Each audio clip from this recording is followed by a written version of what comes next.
पाकिस्तान मुस्लिम league नून PDM की जमातों के साथ मिलकर इन इंतखाबात में हिस्सा लेगी और बिलखसूस डस्का और वज़ीराबाद उन पर भी भरपूर हम इलेक्शन लड़ेंगे।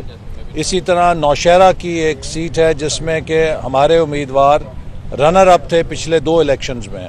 हम उम्मीद करते हैं कि उसमें भी जो PDM की दीगर जमातें हैं वो हमसे ताउन करेंगी। सिंध में चूँकि पीपल्स पार्टी के उम्मीदवारों की सीटें खाली हुई हैं, इसलिए उन सीटों पर हमने उम्मीदवार ना खड़ा करने का फैसला किया है ताकि जो PDM जमातों का कंबाइंड ऑपोजिशन का एक असूल है कि एक ही उम्मीदवार हो, उस पर अमल किया जा सके।